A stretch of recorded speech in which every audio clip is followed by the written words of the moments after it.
आता आपण compare 3√5 and √7 हे पण लेसन नंबर 2 मधलं आहे 9th स्टँडर्ड. तर ह्या ठिकाणी कम्पेअर द सर्ट्स आहेत. सो आता आपल्याला काय करायचं आहे ह्या ठिकाणी, तर 3√5 इज इक्वल टू 9 × 5 असं घ्यायचं आहे. काय घ्यायचं आहे? 9 × 5. आता हे कशामध्ये घेतलं बरं? हा रूटमध्ये घेतला. हा काय आहे? तर 3चा स्क्वेअर √9 × 5 मांडून घेतला. ओके. मग आता ह्याचं आन्सर किती आलं? तर ह्या ठिकाणी डायरेक्ट मल्टिप्लिकेशन करायचं असतं. 9 × 5 = 45 म्हणजे किती उत्तर आलं? √45 झालं. आणि मग आता पुढचं घेताना आपल्याला कसं करायचं आहे? 45 जो आहे, ओके, आणि हा जो 7 आहे हा आपण मांडून घेऊयात. तर मला एक सांगा, 45 मोठे की 7 मोठे? 45 मोठे. मग कोण मोठं येणार ह्या ठिकाणी? तर 45 हा ग्रेटर येतो √7 पेक्षा. सो मग आन्सर येताना कसं येणार ह्याचं?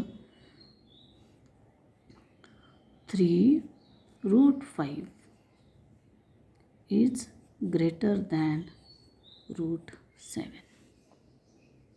आहे की नाही सोपं? त्यानंतर अजून एक गणित आहे. त्या ठिकाणी आपल्याला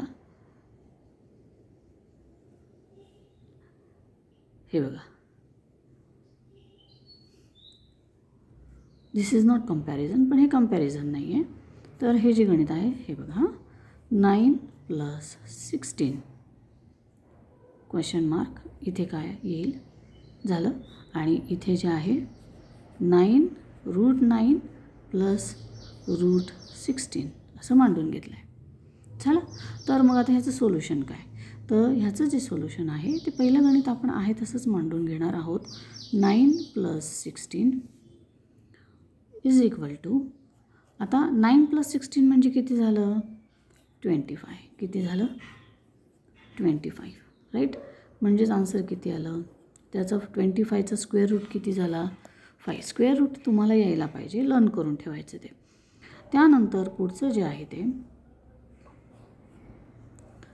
9 + 16 इज इक्वल टू, मग आता ह्याचा जो आहे ह्याचा स्क्वेअर रूट जो आहे तो आपण बाहेर काढला. 9चा स्क्वेअर रूट किती येतो?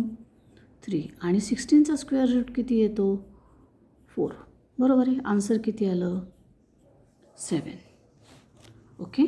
तर मग पुढचं जे गणित येतं ते मग आता म्हणजेच काय करायचं आपल्याला? हे बघा, 9 + 16 इज नॉट इक्वल टू